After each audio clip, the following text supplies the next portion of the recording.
fi bine să susținem poporul ucrainean în lupta pe care o duce acum, pentru că menține un scut militar atât pentru Republica Moldova, cât și pentru întreaga Europa, ca să nu ajungă război mai departe. Sunteți de acord cu aceasta? Trebuie să te, ca atare să termine de acum, că mor oameni nevinovați. Către Rada Supremă din Ucraina, prin care cerem să susținem poporul ucrainean, pentru că ei duc o luptă contra dictaturii lui Putin, adică dictatura rusească, și avem un dușman comun care deja de 30 de ani a ocupat la noi Transnistria, cum a anexat Crimea, Luganskul, Donetskul și Zaporojă.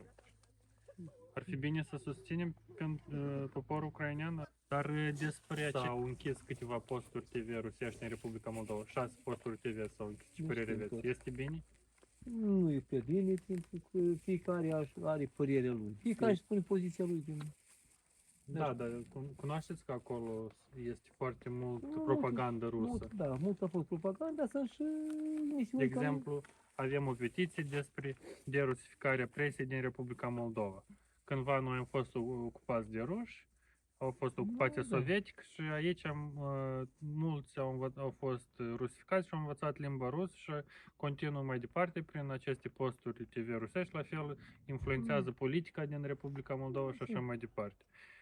Dorim să mulțumim conducerii pentru că au fost închise presă controlată de Federația Rusă în Republica Moldova și care sunt efectele acestei prese. Presa Rusiei justifică războiul și agresiunea către Ucraina, presa rusă denigrează refugiații veniți din Ucraina în urma acestui război, creează un cult al personalității lui Putin, sunt oameni care cred foarte mult în Putin.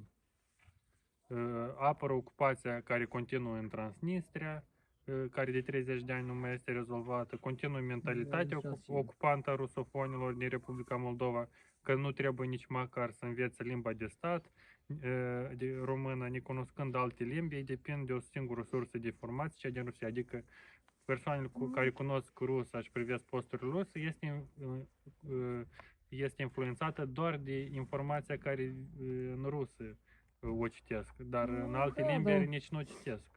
Nici nu cunosc, adică ei nu pot să facă diferență. Nu pot să facă 92 doar ce au fost, când ministrul a fost război, au fost doar destul de clar. Pentru independență, pentru limbi, pentru grafie. Au fost. De ce nu s-au respectat chestii? Nici până acum nu e rezolvat. Nici la să termine, nici la să respecte. Pentru că noi nici nu-i interesat tare ca să fie. Pur și simplu fiecare își duce politica lui, fiecare își duce...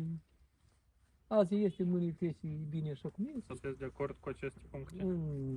50-50. Spre NATO, ce părere aveți? Pentru noi suntem parteneri NATO și Republica Moldova, având o armată foarte slab dezvoltată, cu ajutorul NATO s-ar dezvolta o armată. Și îți luptăm. Să ne apărăm. De cine să ne apărăm? Care? Păi rușii au ajuns practic la Odessa. Sunteți siguri că nu aveau să vii mai departe în Republica Moldova? Nu avem noi așa ceva puternic tare să vii, să ne vii să ne ocupi. La ce să vii? La pământul nostru care... Și la datoriile noastre care avem și hotare. Avem pământuri care... Pământul de-am vândut de mult. Ați venit și petiții. Ce părere aveți acum ce se întâmplă în Ucraina? Este bine sau rău? E rău. Avem aici o scrisoare pe care o trimitem în Rada Supremă a Ucrainei cu un fel de susținere morală. Cum crezi? Este o idee bună sau nu? Când e bună, când nu e rea. Aici, în scrisoarea asta, noi spunem: vă scriu de Republica Moldova să susțin lupta Ucrainei pentru independența și suverenitate contra ocupației și dictatura Rusiei.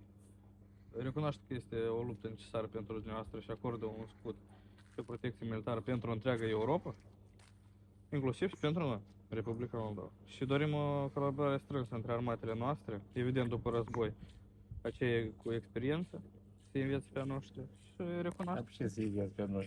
Și nu întreabă armat, cui trebuie să Cum? Dar la orice țară trebuie armată. Dar cum îi trebuie armata asta? Dar considerați că nu are nevoie de armată. Nu. Care are armata, cea să aibă și război. Țară, ca exemplu, Elveția cu o armată foarte puternică. Nu, și așa are Și o țară mică care are o armată, care nu va face parte nici din NATO, nici din... Nu, da și Are o armată puternică și nu are război. Și nu se bagă nimeni la ei. Nu. Păi, Nu te să bagi. păi de ce e ca o armată puternică? De asta și nu se bagă Păi nimeni. nu se bagă, dar dacă noi nu avem armată, Asta nu este să o bage. Țară mică, e ca Elveția.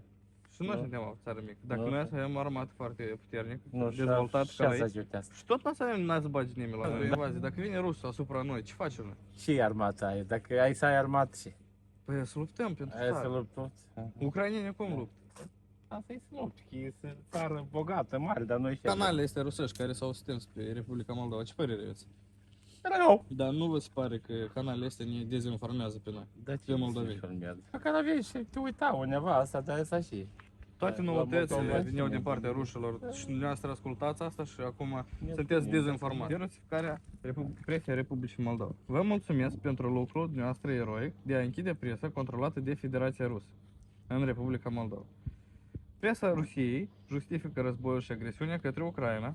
Presa rusă denigrează refugiații veniți din Ucraina în urma acestui război. Presa rusă creează un cult al personalității lui Putin. Nu e așa?